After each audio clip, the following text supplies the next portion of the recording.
예, 안녕하세요. 세 번째 발표를 맡은 충남대 국문과 윤석진입니다. 이 분단을 제재로 하고 있는 드라마를 좀 살펴보려고 하는데요. 방금 소설 쪽 발표에서 마지막에 말씀하셨던 것처럼 분단을 극복하고 통일 지향하려고 하는 부분들은 아마 영상 매체 쪽으로 많이 좀 옮아와 있는 것 같습니다. 그래서 저는 일단 영화는 빼고 드라마를 가지고 좀 보려고 하는데, 제가 주어진 시간 동안 좀 효과적으로 발표를 하기 위해서 준비한 발제문은 자료집으로 좀 대신을 하고, 제가 한 20분 저한테 주어진 시간일 것 같은데요. 한 8분 정도를 이 닥터 이방인의 앞부분을 좀 보시면은 훨씬 더 드라마에서 분단이 어떻게 형상화가 되고 있는지를 볼 수 있을 것 같습니다. 이 지금 타이틀 씬을 잠깐 좀 보여드릴 건데요. 몇 초 안 되는 타이틀 씬인데 굉장히 이제 혼란스러운 그런 장면들, 그런 것들을 좀 볼 수가 있습니다.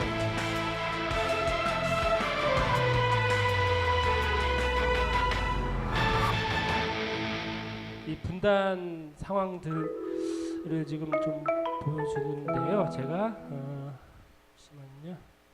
이렇게 부탁드려서.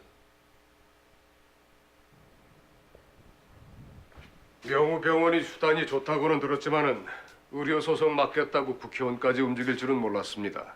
오늘 재판 열리지 않을 겁니다. 네. 최 변호사님. 법원까지 늦지 않게 도착할 겁니다. 재판이 연기돼요? 국가안보에 심각한 위협이 있어서 법무장관께 지금 부탁드려서 이 사람은 영리시켰습니다. 유력 정치 국회의원이고, 이 인물은 의료 사고를 밝히겠다는 재판일 의료소송 뿐입니다. 사고의 그게 증인으로 국가안보와 무슨 쓰기로 관계가 했던 있다고. 정부는 수일 내에 박철이라는 한반도에서 인물인데, 전쟁이 발발할 것으로 세계적인 보고 있습니다. 흉부외과 전문의입니다.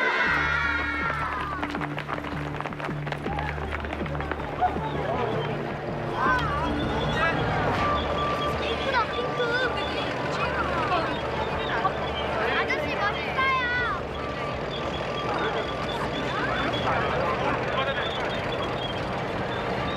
그러니까 막히나봐.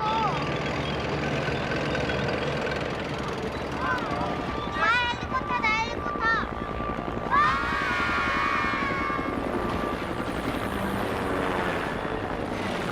전쟁은 미국의 폭격으로 시작됩니다. 현재 미국의 핵 항공모함 조지 워싱턴호를 포함해서 수십 척의 군함과 핵잠수함이 북한을 폭격하기 위해서 대기 중입니다.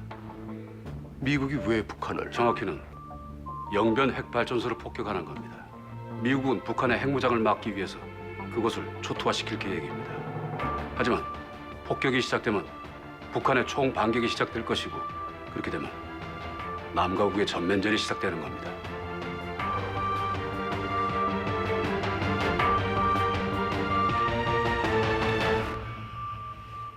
이유가 뭡니까? 할 줄 아는 거라고는 심장을 고치는 것밖에 없는 흉부외과 의사일 뿐입니다. 그런 저한테 왜 이런 말을 하는 겁니까? 교수님만이 전쟁을 막을 수가 있습니다.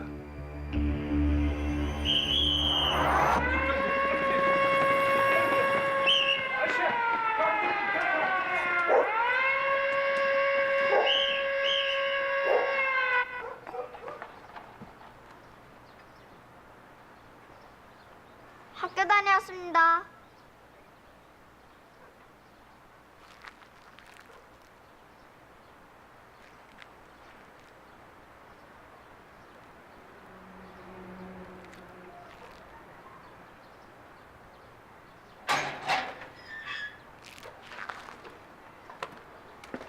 아빠, 그럼 연락 기다리겠습니다.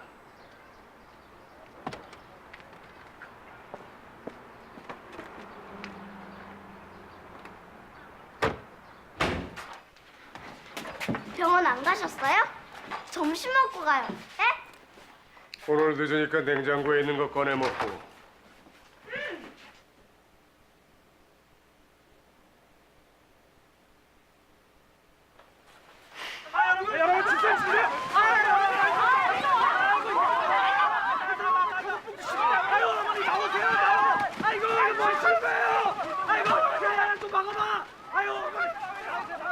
신난 거 파나 봐요, 아빠. 유통업계 관계자의 말에 따르면 하루 평소 30여 상자 팔리던 라면이 오늘 하루에만 수백 상자 이상이 팔려나갔다고 합니다. 전국적으로 사흘 동안만 총 5천만 개 이상의 라면이 팔려나갔다고 먹자. 하는데요. 학교 가다가 탱크랑 군인 아저씨를 많이 봤어요. 전쟁 나면 미국 가면 안 돼요? 미국에 엄마 계시잖아요. 전쟁은 그렇게 쉽게 일어나지 않아. 여기서 서울이 멀지 않습니다. 전쟁이 일어나면은 불바다가 되고 말아요. 아니 지금 성 선생도 아마 살아나기 어려울 게예요. 그걸 말이라고 합니까? 그렇기 때문에 아니, 이에 대해서 그럼 우리가 가만히 있을 것 같아요? 여기에 대해서 아니 지금 얘기하세요. 지금 심사숙고를 해야 된다. 전쟁 선언하는 겁니까? 그쪽에서 전쟁 선언을 했다는 거예요. 말은 왜 듣지 않고 무슨 아니. 뭘 절고 있어?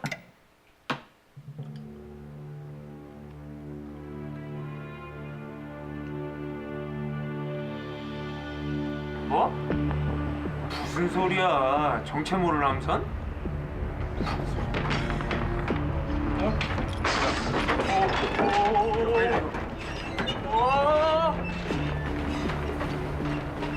야 뭐야? 뭐 있어?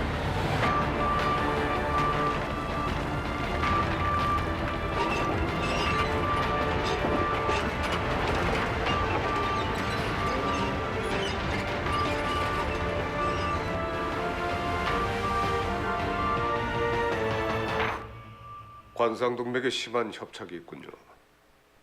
이대로 뒀다간 한 달을 못 넘길 겁니다. 자, 이게 지금 전쟁 위협 상황들이었고요.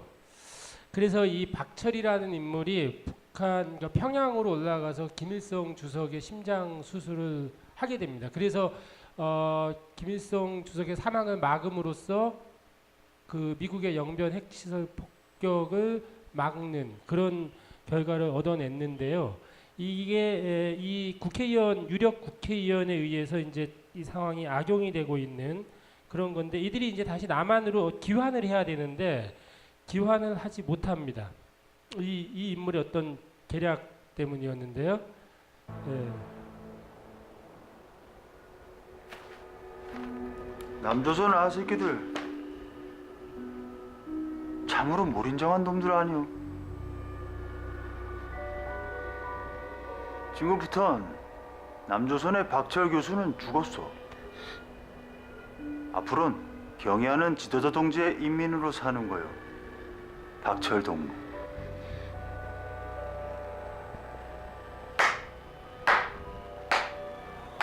이 박철의 귀환을 막음으로써 전쟁을 막았다는 것이 자신의 이제 정치적인 공로로 돌리려고 하는 그 국회의원의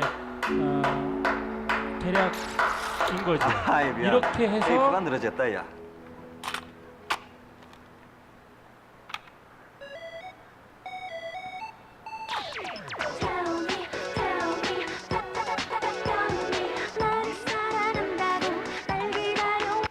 이게 이제 그 박철의 아들 박훈이 이 북한 평양에 잔류된 상태에서 성장을 하게 됩니다. 그러니까 남한 대한민국 국민이었는데 대한민국에서 죽게 되고 그리고 북한 평양에서 성장을 하게 됐는데 여전히 남한의 자본주의 문화를 이 북한 평양 의대 학생 자기 동료들한테 이 음악을 알리고 뭐 이러는 방식의 이야기들이 이제 전개가 됩니다. 이게 지금 도입부 이야기입니다. 지금 현재의 의미는 어떨까라고 하는 부분들을 좀 보려고 생각하다 보니 이 닥터 이방인이라는 드라마를 좀 생각하게 됐던 거였는데요. 발표문을 준비하면서 내가 무슨 이 착각에 빠져 있었구나. 사실 어떻게 보면은 지금 보여드렸던 이 부분이 전부일 수도 있습니다. 근데 지금 보신 부분은 1994년 김일성 주석 사망설이 퍼졌던 그 당시의 대한민국 풍경이고 그리고 20년의 세월이 지난 다음에 대한민국에서는 여전히 정치인에 의해서 남북 정상회담 이라는 분단을 극복하고 통일로 넘어가려고 하는 어떤 이런 노력조차 다 정쟁의 수단으로 악용이 되고 있는 그런 상황들이 반복이 됩니다. 그래서 지금 이 현재 상황을 좀 보기 위해서 닥터 이방인을 좀 분석을 해 보았는데요. 발표문에는 그 제가 봤던 부분들을 다 담지는 못했습니다. 그래서 발표문 중심으로 간단하게만 좀 말씀을 드리면은 드라마에서는 그러니까 분단이라는 상황들이 드라마에서는 결국 반공 이데올로기와 결합이 되면서 70년대 3공화국 박정희 정권 시절에 일련의 반공 드라마로 이렇게 형상화가 됩니다.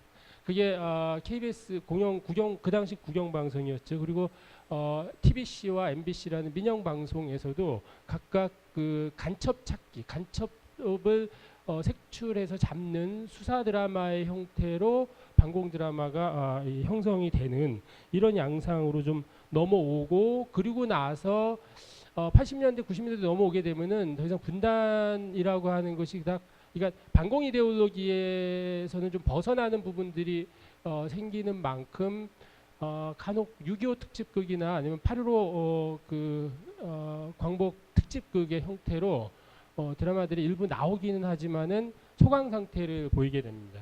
그리고 2000년을 전후한 시기에 아시는 대로 그 김대중 정부 당시에 제1차 남북 정상회담이 열리게 되고, 그거에 이어서 노무현 정부 때 제2차 남북 정상회담이 열리게 되긴 합니다. 근데 1차 남북 정상회담 당시 합의됐던 남북 교류 사항과 관련해 가지고 드라마에서 어떤 변화가 나타나느냐 하면은 KBS에서 자본을 제작비를 대고 또 북한의 조선중앙TV에서 드라마를 제작하는, 그러면서 남북이 공유하고 있는 역사이죠. 그 사육신을 제재로 하는 드라마가 북한에서, 그러니까 남한의 지원을 받아서 북한에서 제작이 되고, 그리고 그것이 KBS를 통해서 방영이 됩니다. 이게 남북 방송 교류의 어떤 하나로 나오게 되긴 하는데, 여기에 대한 한국 그 시청자들의 반응은 굉장히 좀 냉정했습니다.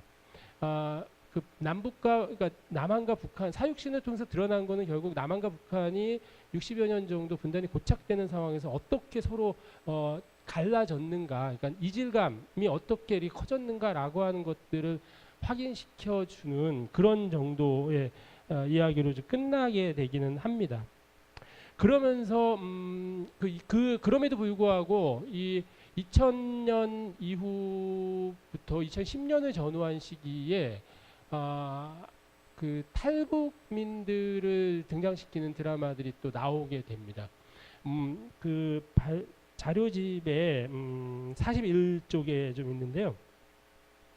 그 정책적 차원에서의 방송 교류하고 좀 별개로 이 탈북민을 주인공으로 내세우는 드라마들 일일 연속극이나 주말 연속극, 미니 시리즈 이런 형태로 다양하게 나오고, 제가 여기에 적지는 않았습니다만 2009년과 2013년도에 그 아이리스라고 하는 첩보 역시 분단을 제재로 하고 있는데요. 첩보, 액션, 멜로 뭐 이런 장르들을 섞어 놓은 그 드라마가 대대적인 성공을 거두게 됩니다. 근데 앞서 제가 얘기했던 이런 드라마에서의 분단 고착의 어떤 실상이라고 하는 부분들은 지금 현재 우리들의 어떤 모습이라고 볼 수 있는 반면에 아이리스 같은 경우는 조금 다르게 봐야 하는 것들이 2010년에 그러니까 2000년 이후부터 텔레비전 드라마의 경우는 그 80년대까지 하고는 완전히 좀 다르게, 90년대가 그 어떤 변화의 계기점을 마련해 준 시기이긴 했습니다만은 더 이상 어떤 정치 권력의 그 입김에서 이렇게 흔들리는 그런 것들이 아니라 하나의 산업적 기반을 형성하면서 판매될 수 있는 상품으로 넘어가게 됩니다. 그러면서 2010년을 전후한 시기에 분단이라는 소재 자체가 영화하고는 다르게 드라마에서는 굉장히 상업적인 용도, 오락거리를 만들어낼 수 있는 그런 용도로 또 이렇게 형상화가 되기도 합니다.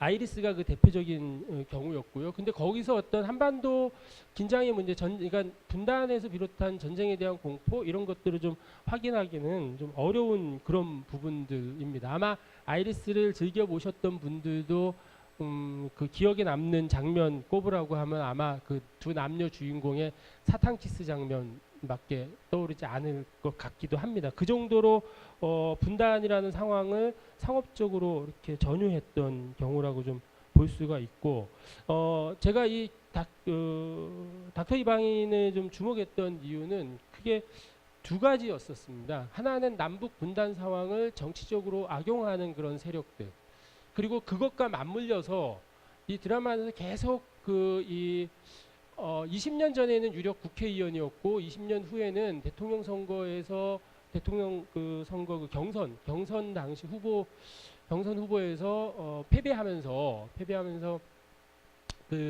대통령이 되지 못한 장석주라는 인물인데요. 이 인물이 자기가 경선을 했던 그 사람 대통령이 된 경쟁자가 개파통합 뭐 이런 명목으로 국무총리직을 제안을 하게 되고 그거를 받아들입니다. 근데 이 사람은 여전히 대권을 지금 꿈꾸고 있기 때문에 현직 대통령과는 다르게 분단 상황을 이용해서 남북 정상회담 같은 것들을 만들어서 이벤트화시키는 뭐 이런 계략들을 계속 꾸며나가고 있는 그런 인물인데 그 상황에서 그 북한의 대남 공작부 요원들과 수시로 접촉을 하게 됩니다. 제가 처음에 이 드라마를 방송 당시에는 인지를 못했는데 이번에 논문을 쓰려고 좀 준비를 하면서 다시 한번 꼼꼼히 보다 보니 조금 깜짝 놀랐던 부분이 남한의 지금 대한민국의 이 그 북한 대남 공작부 핵심 요원들이 이렇게 많이 퍼져 있는 건가?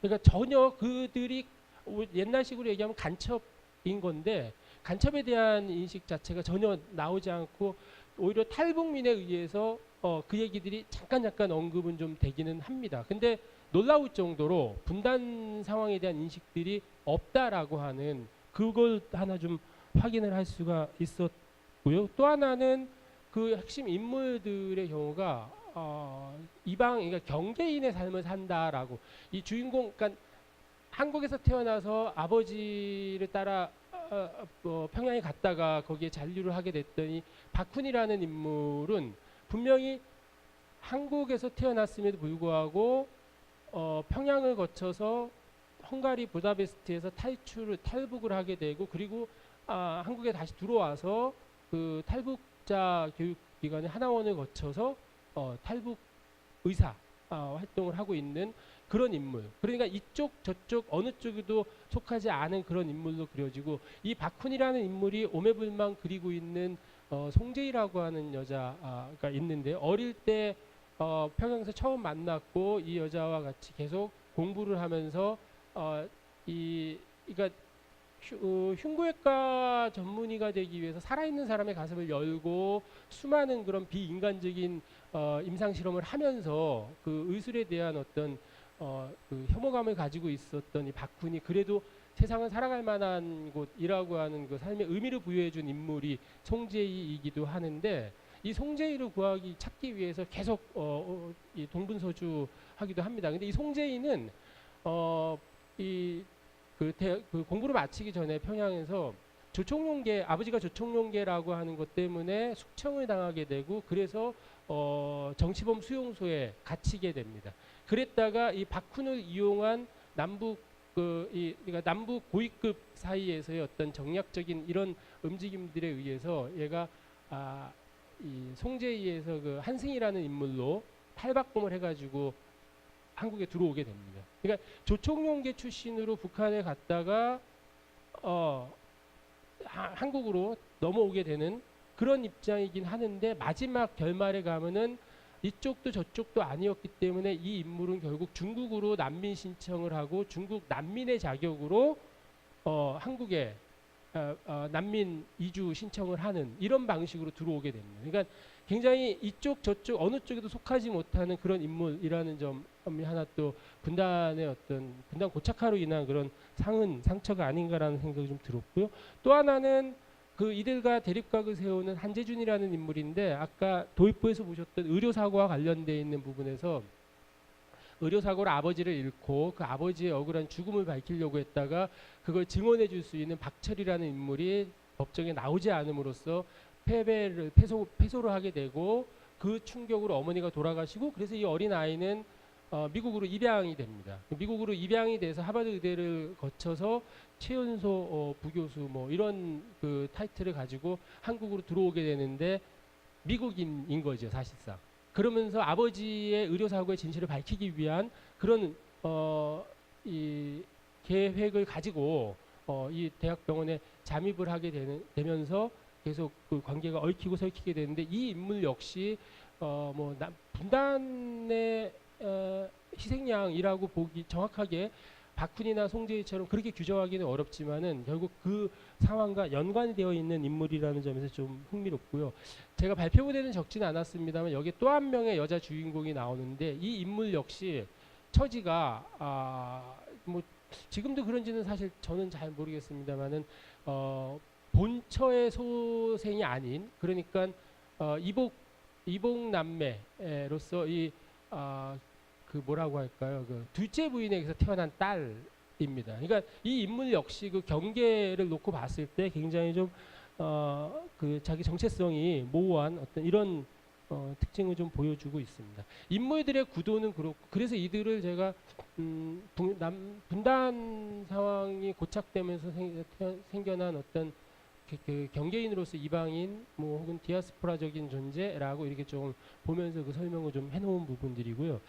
마지막으로 제가 발표문에는 적지는 않았습니다만은 그 흉부외과 그러니까 이 박훈이라는 인물과 한재준이라는 인물이 실은 국무총리의 심장수술팀을 선정하기 위한 그런 어떤 경합을 벌이는 과정인데 사실은 그게 국무총리의 심장수술이 아니라 대통령의 심장수술인 건데 대통령의 건강은 다들 아시는 것처럼 국가 기밀 사항이기 때문에 이것이 국무총리라고 위장을 하고 이 진행을 하게 됩니다. 그리고 국무총리가 그렇게 위장한 상태에서 대통령 심장수술을 통해 마취에서 깨어나지 못하게 하는 코마 상태로 빠뜨리게 되고 그래서 대통령 거리 상황이 되면은 이 국무총리가 그 권한대행의 형태로 대권을 장악하려고 하는 그런 음모를 꾸미고 있었던 거였고 여기에 이 인물들이 다 연루가 돼가지고 각자 자기 그 계획대로 움직이는 어떤 이런 상황들이 됩니다. 그러면서 마지막에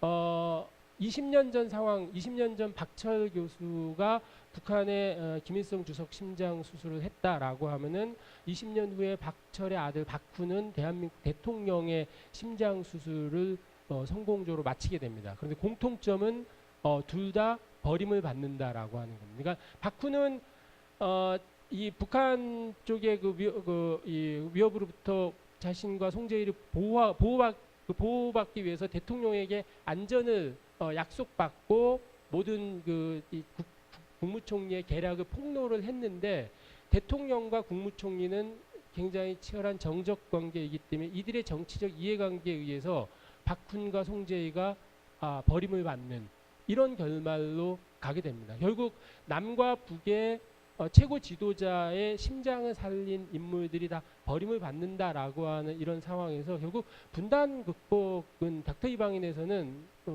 굉장히 좀 비관적으로 그려지는 부분들이 좀 눈에 띄기도 했습니다. 그리고 좀 더 고민해봐야 되는 문제일 것 같긴 합니다만 심장이라고 하는 심장이 갖고 있는 상징성 남과 북 최고 지도자의 심장이 결국은 통일과 관련되어 있는 그걸 환기시키는 그런 비유적인 장치일지도 모르겠다라는 생각을 발표문을 넘기고 난 다음에 좀 하게 됐습니다. 예, 제 발표는 두서없이 이렇게 마무리를 짓겠습니다. 감사합니다.